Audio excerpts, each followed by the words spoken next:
उससे भी कर्म बनता है, उसका फल भी हमें भुगतना पड़ेगा। इसलिए विचार एक ही करना है, प्रसन्न गुरु को करना। ये संसार कभी किसी से प्रसन्न नहीं हुआ।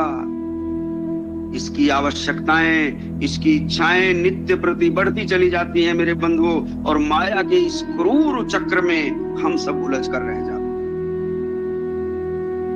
और होता क्या है, विडंबना देखिए मेरे बंधुओं, रात दिन कठोर परिश्रम करके सदगुरु प्रभु के इस महान यज्ञ में जो आहुति हमारे द्वारा पड़ती है मेरे बंधुओं, वह आध्यात्मिक ना होकर के सांसारिक हो जाती है।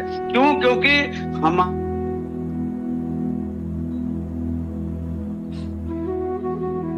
यही स्थिति मेरे बंधुओं हमारे पतन का कारण होती है, हमारे भावों के गिरने का कारण होती है।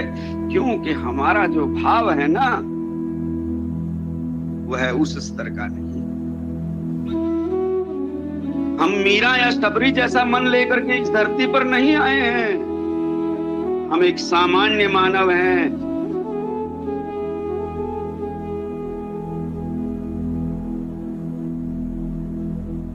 ये सदगुरु हमारे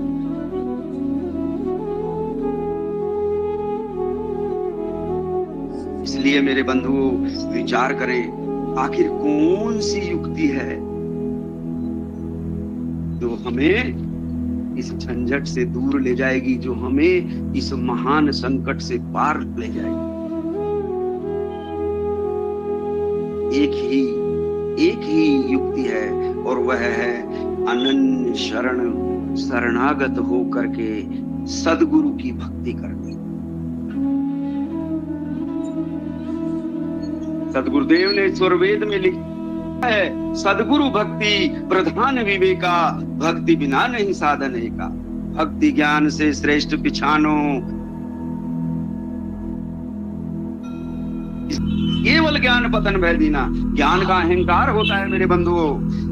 इसलिए गुरुदेव गुरु भक्ति है सारा, गुरु पद में सब धर्म पसारा।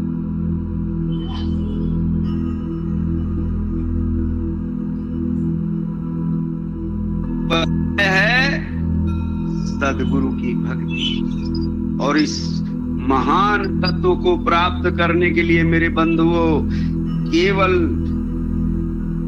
हमें अपने पुरुषार्थ पर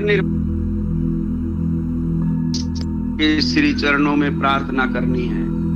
प्रार्थना रूपी ये अमोघ अस्त्र सदगुरुदेव ने अपने प्रत्येक शिष्य और शिष्या को दिया है। और अंतर कहाँ है कि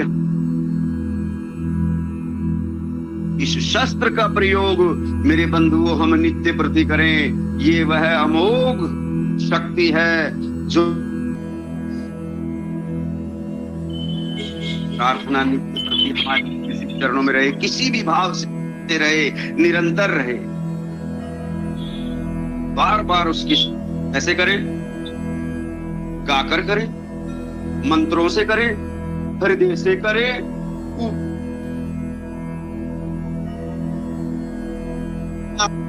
लेकिन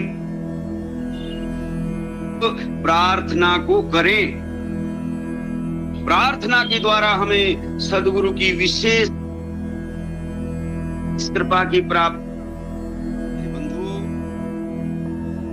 प्रार्थना में वह बल है कि आपको उन सभी शक्तियों से परिपूर्ण कर देता है जिनके माध्यम से आप उस अनंत सत्ता के श्री चरणों में बैठने की योग्यता प्राप्त।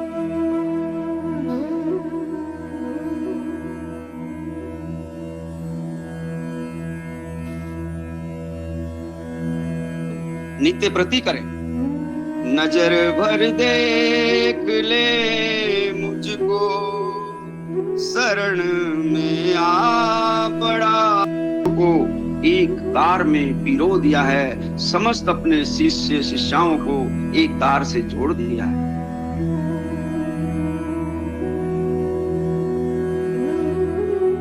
ऐसे विषम समय में जब प्राय सभी की उस अनंत सत्ता का हम सब बार बार धन्यवाद करें। ब्रह्म विद्या के महान सत्संग से उन्होंने हम सबको जोड़े रखा है।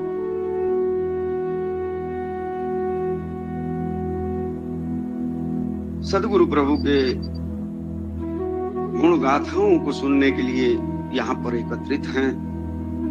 मेरे बंधुओं, सदगुरुदेव अपनी अमृतवाणी में बार बार इस बात का जिक्र करते हैं, इसकी चर्चा करते हैं कि ब्रह्म विद्या की इस त्रिवेणी में आप सभी नित्य प्रति स्नान करें। वह त्रिवेणी क्या है?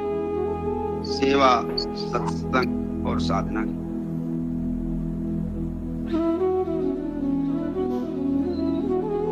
मेरे बंधुओं, सत्संगति छूटे नहीं, नित्य करो सत्संग, गुणानुवाद गुरु की करो, नर नारी एक संग। सत्संग करने से हमारे जो आत्मबल के अंदर निर्बलता है, हमारे जो भावों के अंदर तारतम्य नहीं है, हम जो गृहस्थ जीवन के अंदर अनेक सांसारिक कार्यों में फंस करके अपनी चेतना को निर्बल बना लेते हैं, सत्संग करने से मेरे बंधुओं हमारी जो चेतना है वह पुष्ट होकर के उत्तरोत्तर प्रगति की ओर अग्रसर होती है। और सत्संग कैसे हमें मिलता है? सेवा से सत्संग है, गुरु सत्संगति बोध, ज्ञान प्राप्त अन्य विधि नहीं, तन मन अंतर सो। को प्राप्त करने का जो आधार है वह सेवा है।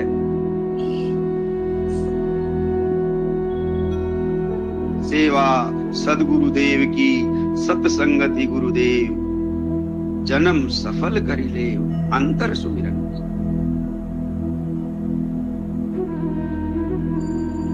आप सभी सदगुरु प्रभु के विज्ञान विद्वान हंस हंसनी है।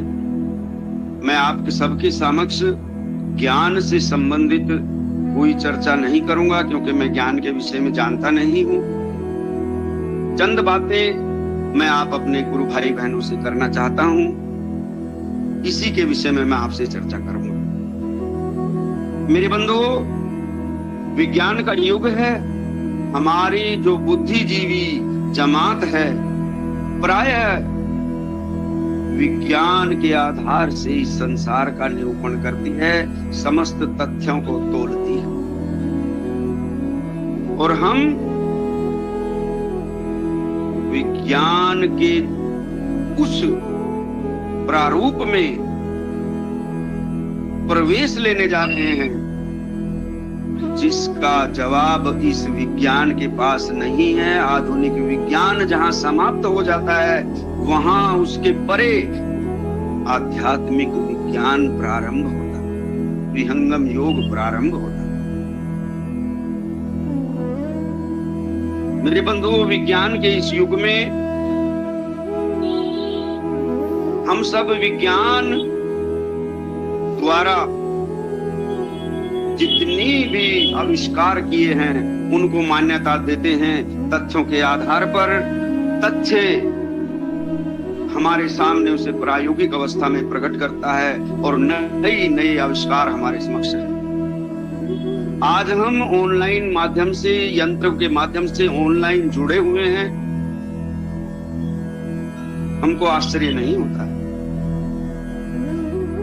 लेकिन मेरे बंधुओं, हमारे ऋषि महर्षि योगी उस विज्ञान के वेता थे जो सुदूर बैठे हुए किसी भी व्यक्ति को बिना किसी यंत्र के देखते थे, बातें करते थे, अपना संदेश उन तक भेज देते थे। विज्ञान जब परमाणु को डिकोड करता है तो उसमें मुख्यतः 3 तत्वों का निरूपण करता है: इलेक्ट्रॉन, प्रोटॉन, न्यूट्रॉन।